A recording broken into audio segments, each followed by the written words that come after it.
true valor see, let him come hither. One here will constant be, come wind, come weather. There's no discouragement shall make him once relent his first avowed intent to be a pilgrim. Whoso is set him round with dismal stories, who but themselves confound his strength the more is.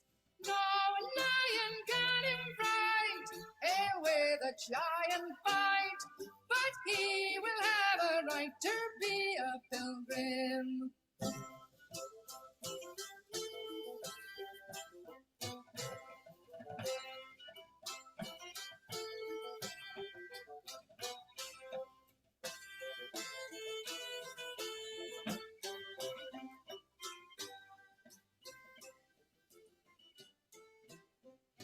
Who would true valor see?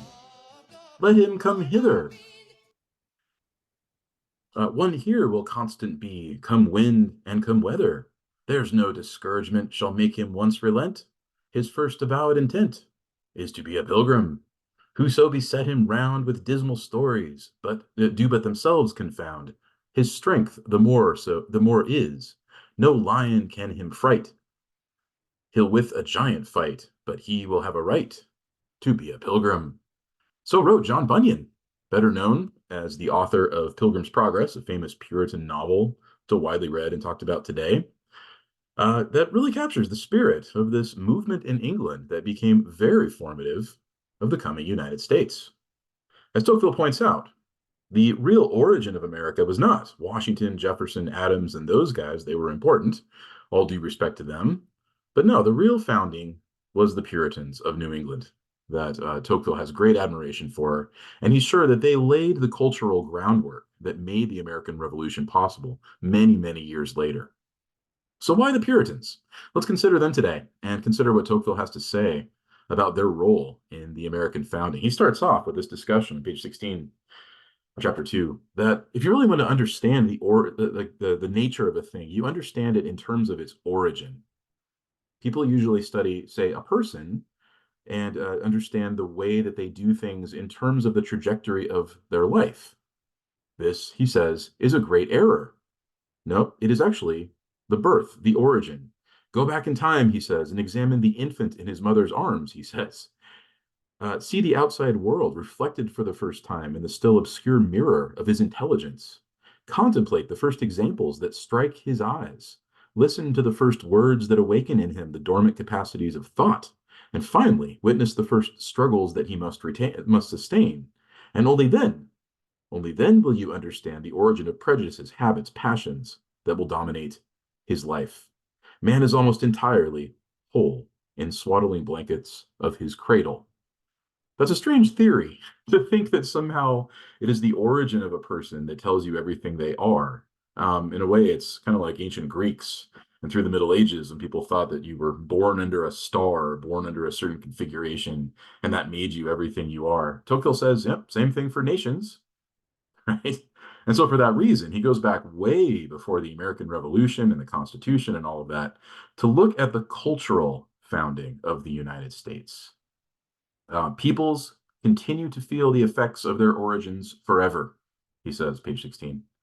The circumstances that have accompanied their birth and aided their development influence the entire course of their history. Is he right about that? I don't know. Is he wrong?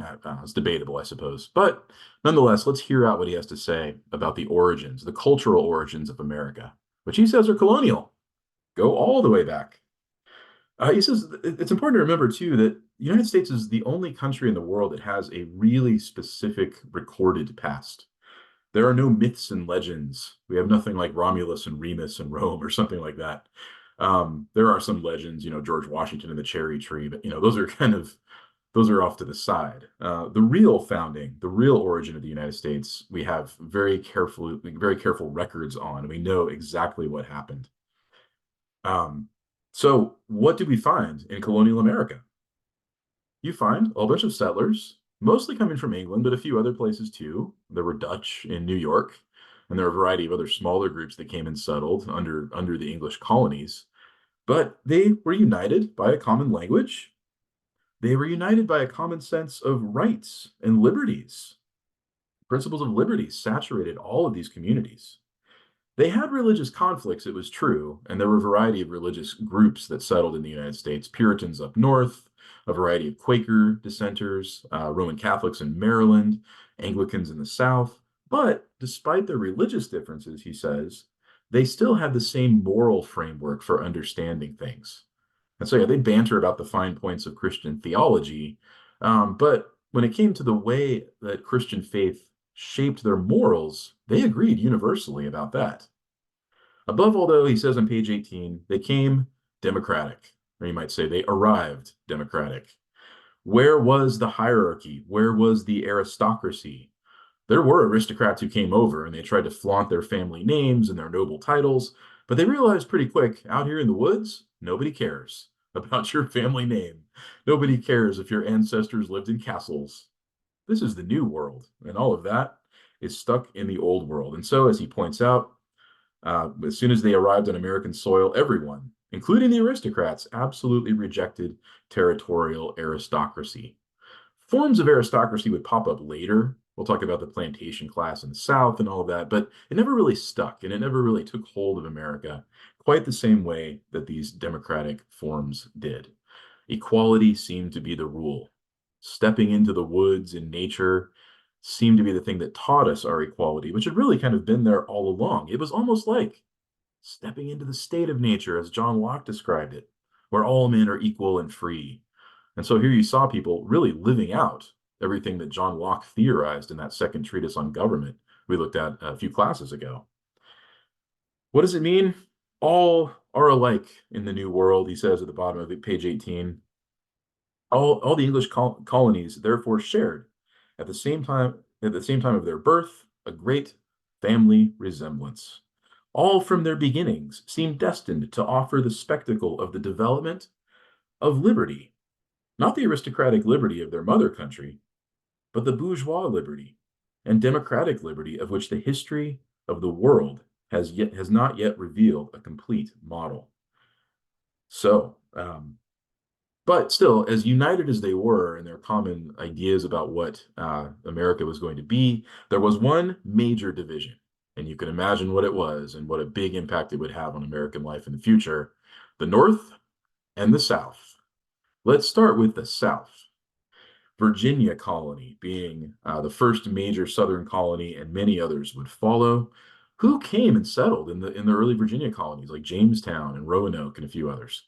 Adventurers, guys seeking gold, who were sent to Virginia, men without resources and manners, whose restless and turbulent spirit troubled the infancy of the colony and made its progress uncertain. Why did people come to Virginia colonies and other Southern colonies? To get rich quick and then go back to Europe. Adventurers, right? They were only there temporarily. And what do you get rich on? Tobacco. The tobacco plant that grows very well in a lot of Southern soil. Plant your tobacco, grow it, ship it back to England, and you can retire before you're 40. Who wouldn't want that? Meanwhile, do you ever have any moral qualms about the addictive substance that you're selling back in England? There was a lot of moral controversy over this at the time. But there's another moral dimension of it: the fact that much of this tobacco was not grown by free planters. They gave up on that pretty quickly. It was grown by slaves. And so the importation of slaves began. 1620s, 1630s. Most of them originally, as you can tell by the map, coming from the southern parts of West Africa, what is today Angola and Congo. It wouldn't be until later where the slave trade would pull slaves from the northern parts of West Africa, Ivory Coast, and that area. A lot of them went to the Caribbean and South America. Only a small portion of slaves imported to the New World, to the tune of only 500,000, ended up in North America, in contrast with 4.5 million going to the Caribbean, 5 million going to places like Brazil. So there weren't that many slaves actually arriving, but the ones that did were put to work growing tobacco. What effect did this have on the South in the future? Tocqueville had a lot to say about slavery later and the situation of the races, Native Americans, blacks, and Anglo Americans, as he'll say. Well, it's pretty clear what it does to the slaves. Deprives them of their humanity, it degrades them in monstrous and horrible ways, and it also degrades the slave owner, often depicted as this guy in the wide brim hat with his big long smoking pipe, smoking the tobacco that he was selling and growing at cheap labor, free labor through abducted people from West Africa. He points out this makes Southern culture aristocratic, really, but in a kind of vulgar way, in a way that's not really about noble family names so much as exploitation of other people. Slaves are not exactly serfs like serfs were back in old Europe, right? They're regarded as property and they're worked practically to death. So, too, the whites are not exactly aristocrats either. They're people who just trade in human flesh and work their slaves nearly to death in the fields to make themselves rich. This, Tocqueville says, will have a terrible effect on the South and make them kind of on the outside of real American culture and the American Republic. Granted, Virginia would produce some very famous Virginians, George Washington, James Madison, and all the Virginia aristocracy, but that was only a blip. For the most part, Southern culture would be very dependent on slavery, and it would hold this horrible contradiction with freedom that would make it very much on the outside of things. You would actually see packaging for tobacco grown in Virginia colony. Um, uh, yeah, with ads that would basically flaunt the fact that slaves were used to grow it. So, yeah, this would be a major, major problem for democracy in America, and Tocqueville will pay a whole lot of attention to it later, as we'll see. The real America, though, is not the South, according to Tocqueville. It's up north. It's New England, the Puritans in particular. There's the map of New England as the Puritans would have known it, very different state lines as we know today, right? But you see Massachusetts there, some familiar East Coast geography. Who were these people and what made them so different and at the same time so much more influential over the coming of American culture? As he points out on page 20, this is the model that the rest of America would follow. The Puritans were the ones who truly planted the seeds of the coming of American democracy. Even though it would be very different by Tocqueville's time and certainly in our time, they still got the ball rolling on this. He says on page 20, towards the top, the principles of New England first spread into the neighboring states, and then they gradually spread to the states furthest away. And they ended, if I can thus express myself, by penetrating the entire Confederation, he means the Union, of the United States. They now exert their influence beyond its limits over the whole American world. That's an amazing claim that the Puritan legacy is everywhere. It saturates all of American life. And I think you can argue that even today, there are some traces of Puritanism, even with us. We'll consider that here in a minute. But what things did the Puritans establish so firmly that they stayed with us for so long? Well, he lists them, also on page 20, the fact that there's a strong sense of social equality between Puritans. Sure, there are some, more respected families and some are more, peasant-like, and but still, it's nothing like old aristocracy. People are sort of rising and falling on the social scale, and all tend to regard each other with a great deal of equality. He also points out how highly educated they were. These were not, mindless religious fanatics as they're often portrayed. They were graduates of Cambridge and Oxford back in England. In fact, Puritans got started as a student organization at Cambridge that really thought that they should purify the Church of England. That's where they got the name, Puritan. And they really struggled to do this for some time. And it kind of reached its peak during the English Civil War when Oliver Cromwell overthrew the royal government and established a parliamentary rule, established himself as Lord Commander and all of that. It sort of came and went, but still, that was the high watermark of Puritanism in England. But yeah, they were highly educated people, and a bunch of their education informed a great deal of not just their religious reforms, but their whole understanding of civil society and the way people ought to be. Probably the two greatest intellectuals of that era were these two guys, John Winthrop, who was governor of Massachusetts Bay, and Cotton Mather. It's funny his name was Cotton if you look at his hair, but whatever. Cotton Mather, and they were really eloquent, extremely persuasive writers, very insightful, and very, very confident of their mission as being Puritans, and came to America sure that they could fulfill that mission. Puritans in general were very bookish people. Books were everywhere in Puritan New England. Literacy rates were extremely high because they invested so much in education. There was so much wisdom to pass on. There was so much to know. And it wasn't just religious. Yeah, the Bible is the most important book of all, of course. They read everything. They would read books alongside the Bible. Ancient Greek historians who seemed to confirm things the Bible said. The most educated Puritans would speak multiple ancient languages. So, yeah, they were a very intellectually rigorous people. They also had the plan to stay. Colonists in Virginia, remember, came to get rich and go back to Europe, retire early. But the Puritans came with their families, and it was clear that they intended to stay there for good, to establish what they thought would be the first ever Christian republic, at least in the English speaking world. You'd seen something like it in Geneva over in Switzerland under John Calvin and Calvinism. They too were Calvinists in that tradition within Protestant Christianity. But it was English Calvinism. They put an interesting twist on it. It wasn't exactly the same. But yeah, the fact that this was an attempt to stay here, to become what John Winthrop called a city upon a hill. You may have heard that term before. To be this beacon of light to the world that self-government is possible and that a Christian republic truly is possible. They really had a strong understanding too of the value of democratic principles. Yeah, they were strict. They were austere. Puritans are known for that kind of thing. But at the same time, they put tremendous faith in their ability to govern themselves. And they did it. As Tocqueville puts it on page 21, they came to make an idea, to bring about the triumph of an idea of self-government, that people really could do this. And they came with very well-developed democratic and republican theories. You hear Democratic and Republican, you think the political parties today. That's not what it meant.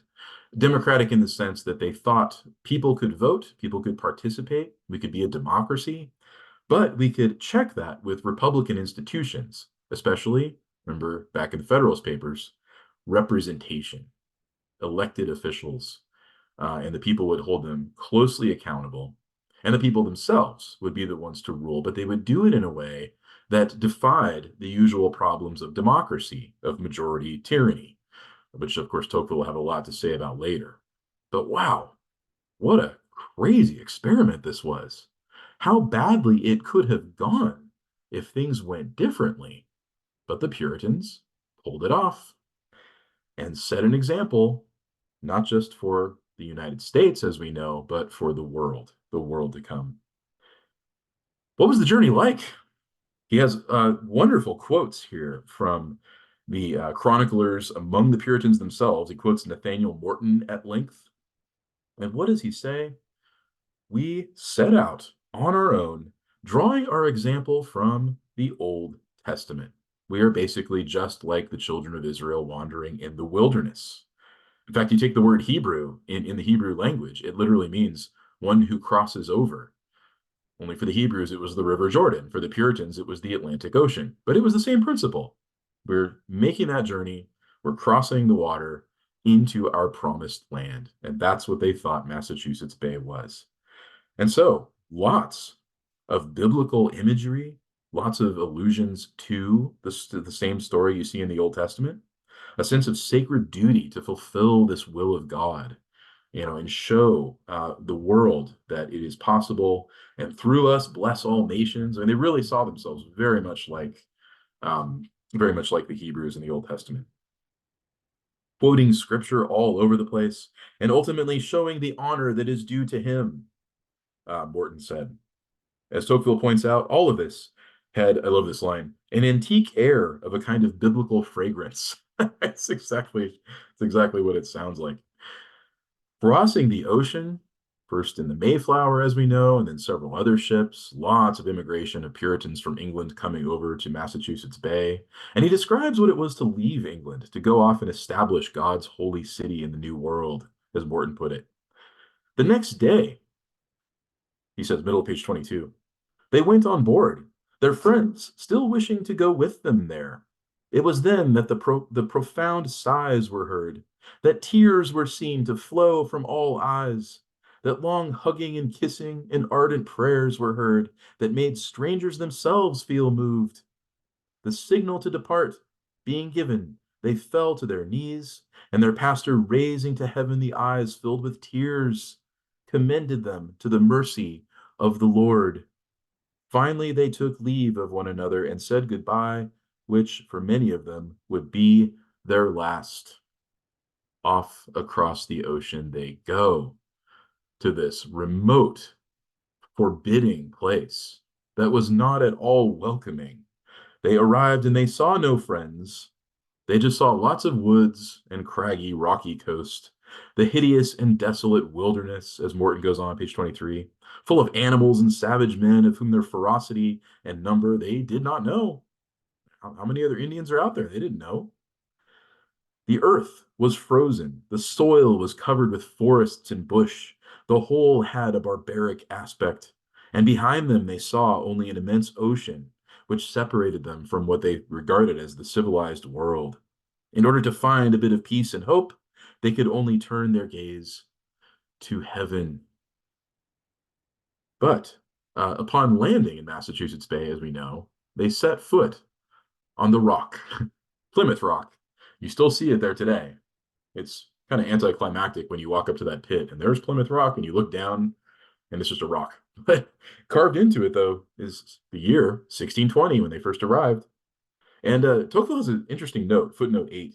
The fact that this rock has become an object of veneration in the United States. For a while, it was in fragments and it was pieced back together, but Tocqueville says he saw these fragments. And how is it that a rock becomes such a venerated object in the United States? What has become of the thresholds of so many palaces, he asks. Who cares about them anymore? In a way, the rock is very fitting for the kind of democratic ages to come. It's humble, it's simple. It's sort of an everyman object of veneration in a way. It's natural, too. I'll have a lot more to say about the natural society as we move along. Upon arriving, though, actually, when they're still on board the ship, but as soon as they arrived, it became immensely important, he says on page 23, to form themselves into a civil society. And so they did with that very famous document, which Tocqueville quotes in its entirety, middle of 23. We whose names follow, who, for the glory of God, the development of Christian faith, and the honor of our fatherland, have undertaken to establish the first colony on these distant shores. We agree by this present act, by mutual and solemn consent and before God, to form ourselves into the body of a political society, with the aim of governing ourselves and of working to accomplish our goals. Governing ourselves, working to accomplish our goals, right? There it is, the democratic principles right up front.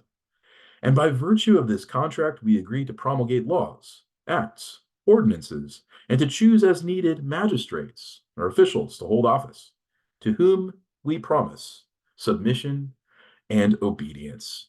People of our own election, we will obey. Laws that we make for ourselves, we will obey. So said the Mayflower Compact of 1620.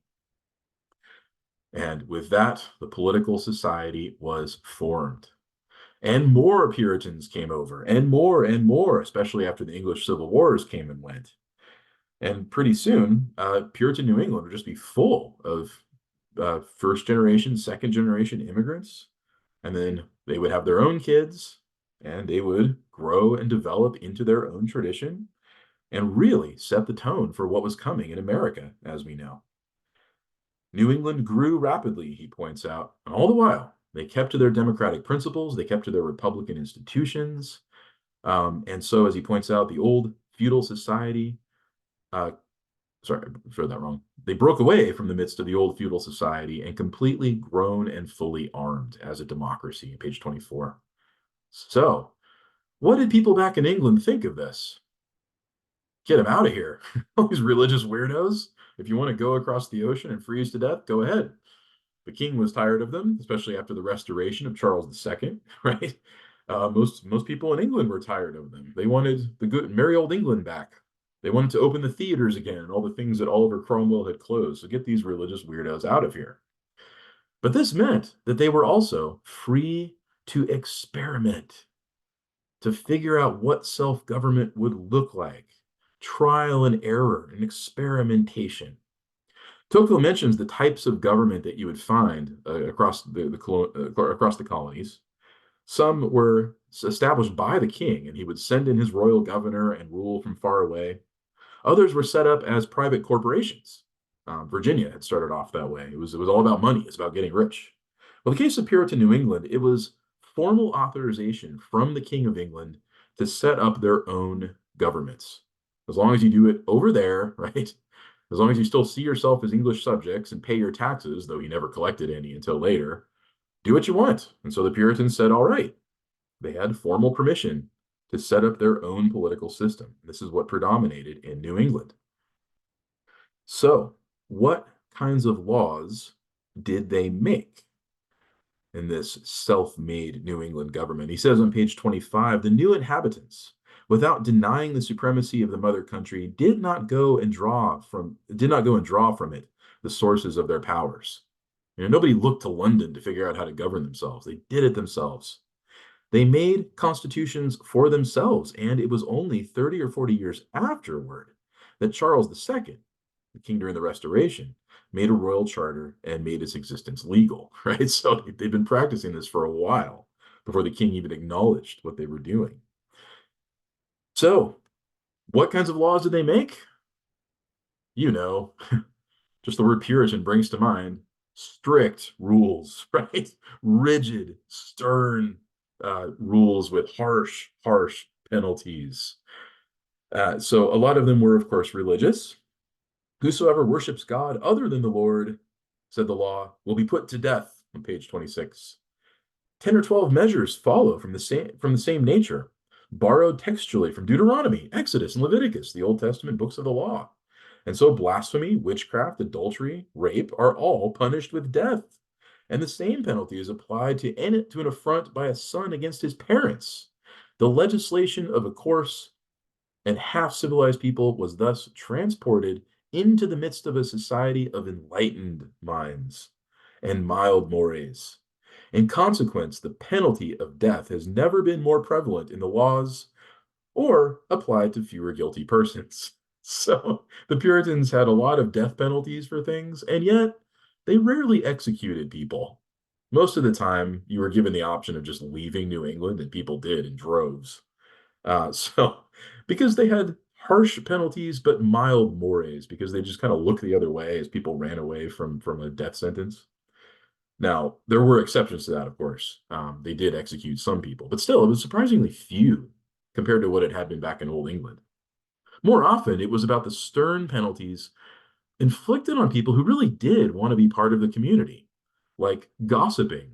It says a wanton gospeler, you'd wear the crime around your neck and stand up in a public space someplace. A gospeler is basically a gossiper. And of course, the pillory, as it was known in Puritan New England, three holes, right? Two for the hands, one for the neck. And you'd stand there all day while people walked by and, said, shame on you, shame, shame, shame. Lots of shame in Puritan New England, and lots of really stern moral codes and good morals of society.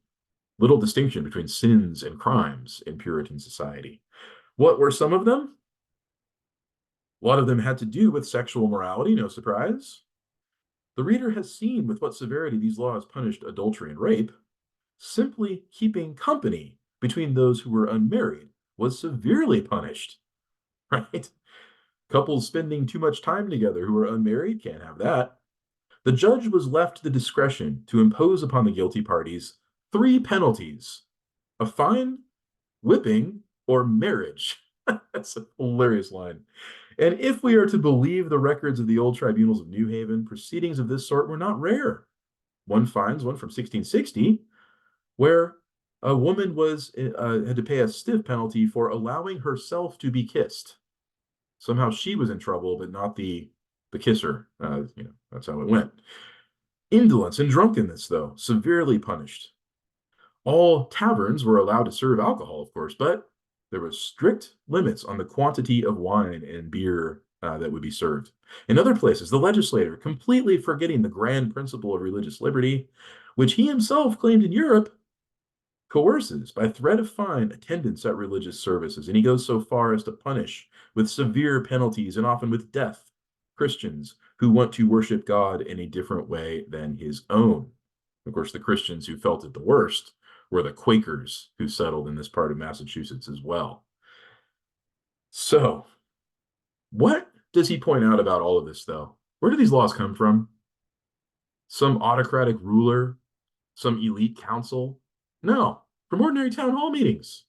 The Puritans imposed these moral rules on themselves. A lot of times the men, the men in particular who suffered under these laws, had been in the very councils and voted for the measures that they were now paying the penalty for. Puritans kept very meticulous records, and we know from their record just how the votes for these laws were often near unanimous, if not completely unanimous. So, strict rules, stern morality, and yet at the very same time, tremendous respect for civil liberties, for private property, for the privacy of one's own home, for the right, not just the right, but the obligation to keep and bear arms. We think of it in terms of your right to own guns. No, for the Puritans, it was actually an obligation. And the reason why was that everybody served in the militia. But most importantly, even on trial, due process rights for the accused on trial were immensely important. There was a procedure to the trial, and this went way back to medieval England, and the Puritans really took it seriously. Evidence had to be presented, and it had to be compelling. Testimony, Exhibit A, Exhibit B, examination, cross-examination, all the steps in a criminal trial that made real sure that even if the defendant was guilty as sin, it had to be proved beyond reasonable doubt. And you saw this, Tocqueville doesn't go into it, but even in the Salem witch trials, right? The accusations of people being witches, which seems completely bonkers. But no, if you actually study the history of it, we forget that much of the evidence that was admitted was actually thrown out by the court. Very little, very few of the cases of accusation were actually convicted. A lot of people were acquitted. It certainly was a moment of extreme paranoia and social upheaval. But still, the Puritans stuck to their principles of due process quite incredibly. What was their government like? Tocqueville describes it quite well. There was a clear distinction between church and state, not separation so much, but distinction. Each one had a unique role. All the offices were elected, including the executive office. And that was unheard of at the time. Of course, today, of course, we elect the president, the electoral college, and all that. But no, for the Puritans to elect an executive, no, executives were usually appointed like a prime minister, or they were hereditary like a king. But no, governors of cities, governors of Massachusetts Bay Colony, they were always elected by the people and held very accountable by the people.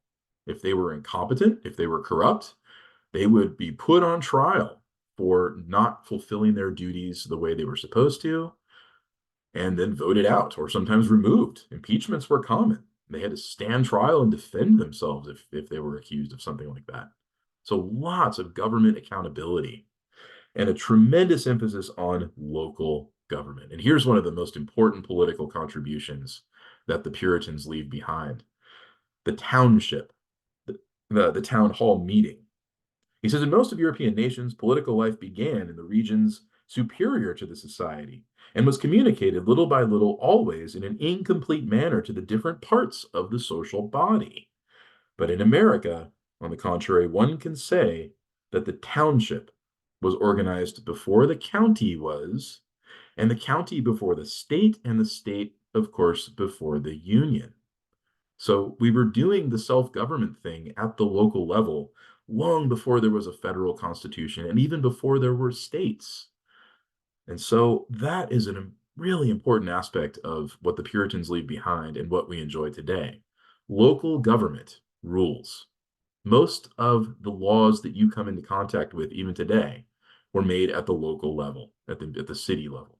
And so that's a great contribution of the Puritans and the emphasis on localism.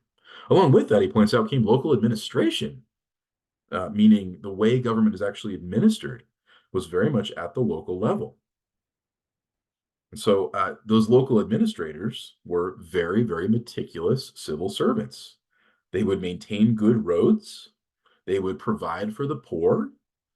They would keep public registers of every single thing, general deliberations in the assembly, as well as death certificates, marriages, the birth of children, everything written down. And clerks were assigned to maintain these registers. Puritans kept very careful records of every single thing they did. The law enters into 1,000 different details, Tocqueville says, in order to anticipate and satisfy a host of social needs about which we have still, today, only a confused idea over in France. Because does France depend on local government and local administration? No way. France depends on Paris. It depends on the center, the capital, bureaucrats who live hundreds of miles away from the people they govern. But not in America, and that's because of the Puritans. But most impressive of all, Tocqueville says, was the education in Puritan New England. One sermon says, or so it's a law, the law in which colony was it? I forget. One of the colonies. I think it was just Massachusetts Bay. Whereas, says the law, Satan, the enemy of humankind, page 30, sorry. The enemy of humankind finds his most powerful weapons in the ignorance of men. And it is important that the enlightenment given by our forefathers not remain buried in their tomb. That's a great line. The enlightenment given to our forefathers is something we want to pass down to our kids. Whereas the education of children is one of the first interests of the state with the help of the Lord. And so it lists a whole bunch of measures. Tax money would fund these schools. Parents were expected to send their kids and to stay involved themselves to make sure that they were literate and competent and knew not just the practical trades of life and farming and whatever, but also how to read, how to study moral philosophy, how to study history, and of course, read the Bible above all, but everything else too. And so literacy rates, by all accounts, were extremely high in Puritan New England. Here we have a spelling book for little kids. It's quite charming to read. In Adam's fall, we sinned all. Letter B, thy life to mend this book attend. Letter C, the cat doth play, and after slay. The mice, I guess. D, the dog will bite a thief at night. E, an eagle's flight is out of sight. These are wonderful little ditties where they would really teach you the purpose of the letter, the phonetics, and the symbols. The schools, no surprise, were strict, as you might imagine, but still very deliberate. This was for your good, kids. And so the recitation method was what you did. You stand in front of your classmates and you recite what you learned. And that became a very common practice in American schools for years and years to come. And if you got in trouble, you put on the dunce cap. The kid sitting on the stool. Again, that sort of public shame. But also at the same time, shaming you for your own good, right? You got to learn the pain of your vices and your sins. But as the law points out, it's all because of the enemy lurking around. This very well-known woodblock image of the devil looking quite terrifying, taking people's children. Yikes. But the point is, this is what happens when you don't educate them. One or two generations pass, right? And we fall prey to the machinations of the evil one. And so we must guard the minds of our citizens, especially our young people, with the literacy, the ability to know things, because ignorance is what the devil wants. So it's funny, the Puritans didn't have a lot of fear of like corrupting knowledge and the idea that education could mess you up, right? For them, no, the more education, the better, because it gave the mind the tools to resist these kinds of deceptions. Typical upper school, what would have been at Harvard College in the early days, of students with the tutor sitting around the table and reciting and studying and reading some important text together. Interesting, woodblock, notice how their heads are small. I'm pretty sure that was meant to show that their knowledge was incomplete. They had learning to come along later. But what was the Puritan legacy when it came to education? Just consider American literacy. We don't have actual statistics in their day, but starting about, after the 1850s or so, about 20 years after Tocqueville was here, look at how high it is compared to other countries. Other countries really catch up later, but the United States always had really, really stunningly high literacy rates. And that's because of the Puritans. Consider today the enduring legacy of the public school and the fact that people never really turn their back completely on the public school. There's a school choice movement afoot. There's a homeschooling that's very popular, but still a large number of Americans on both sides of the political divide still look to the public school as critically important, and it draws a great deal of passions. And even though the content of Puritanism is long gone, the tone of Puritanism is there on both sides of the political divide when it comes to education, whether it be, social progressivism and LGBT rights, or whether it be conservative opposition to critical race theory, right? We really, really care about our public schools. Even if our kids don't attend, we care about our public schools, and that doesn't seem to be going away. So yeah, page 30. What is the Puritan legacy in the coming years? Certainly by Tocqueville's time and well into our time. There's education, like we mentioned, but what about the deeper trends and the things that really stick with us from the Puritans?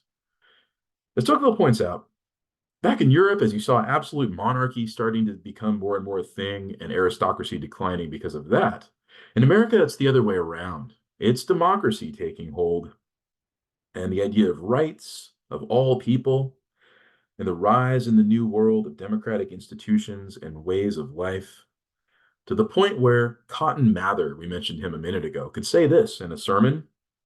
There's a beautiful definition of liberty. Tocqueville says on page 31, let us make no mistake about what we must mean by our independence. There is a sort of corrupt liberty, common to animals and to man, unfortunately, which consists in doing whatever one pleases. Doing your thing. Don't, don't judge anybody else. Just do what you want. Do what you like. This liberty is the enemy of all authority, Mather says. It suffers all rules impatiently, and with it, we become inferior to ourselves. What a great line.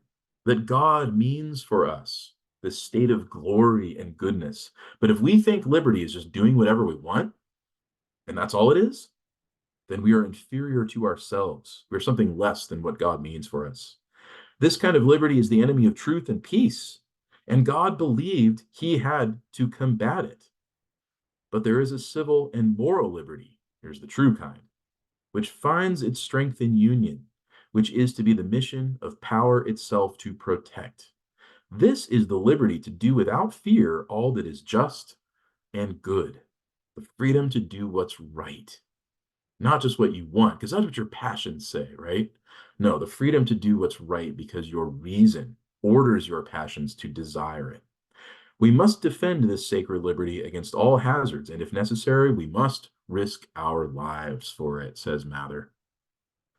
What is the Puritan legacy then? Tocqueville points out it's the fact that the Puritans could blend religion and liberty together. They are wonderfully combined, as he puts it on page 31. Back in Europe, it was thought that the more liberty you have, the less religion there is. In the United States, though, no, it doesn't work that way because of the Puritans. They come together. There's always this fight between radical religion on one side and liberty on the other back in Europe. Not so in Puritan New England. Liberty and religion fit together in a critically important way. And you hear why when you look at Cotton Mather's speech, because God means good things for you. He wants you to be free to choose what's right and not just be a slave to your own passions. Wow. Tocqueville's fascinated by this, especially coming from France, where it seemed like liberty prevailed back in that French Revolution and just squashed religion. Indeed, many of the people who went to the guillotine in the terror were church people, priests, and monks and nuns. But not in America. Somehow, Americans have called together religion and liberty all at once. This, he says, contributes greatly to our laws, but also our mores. We've used this word a few times, and he'll unpack more of what it means. Mores are just social habits, and they can be bad or they can be quite good. But really, the good mores are what makes freedom possible. And this combining of religion and liberty together into one thing is what does that for Americans. What other aspects of Puritanism do we see? We mentioned those school board meetings, right? But in general, our spirit of constant reform, the fact that we're always trying to make ourselves something better than what we are. We're always striving for like a higher plane. We can always achieve a better tomorrow. We don't have to just be products of our past. And you hear this in the rhetoric of the left and the right. The content is different, right? Their goals are different, but the spirit is the same. And so there's a little Puritan in all of us, isn't there? Even today. But still, that combination of religion and liberty is what makes it all possible. He says at the end, page 32, far from damaging each other, these two tendencies, so opposite in appearance, religion and liberty, he means, work together in harmony, and they seem to lend mutual support to one another. Religion sees in civil liberty a noble exercise of the faculties of man. It sees the political world as a field freed up from the creator for the efforts of the intellect, right? That God allows us to govern ourselves, to think about, what's the solution to this problem instead of just going back to revelation again and again. At the same time, right? What happens? Liberty sees religion, the companion of its struggles, as the companion of its struggles and its triumphs, the cradle of its infancy, the divine source of its rights. It considers religion as the safeguard of those mores, and more as the guarantee of the laws and of its durability. So, Tocqueville's convinced the Puritans are still with us, whether you're talking in the 1830s or probably forever. They really set the tone for the way Americans approach their self government. In the last little section, he mentions some of the residue, the leftover bits and pieces of aristocracy. And there are some. Probably the only major one is bail laws. The fact that the rich can pay bail and get themselves out of prison, right now, jail anyway, whereas the poor can't. But still, that's like one little thing. There are a lot more very democratic institutions and practices in the United States. And the Puritans made it all possible. So, there are the origins. Next time, let's talk about the development. Where do these origins lead as America develops? And what did the early republic do to shore up and strengthen these democratic ways of life, which, as we said, have a lot to do with politics and government and all that, but have a lot more to do with our mores, our customs and our traditions and our whole comprehensive way of life. So I'll see you next time.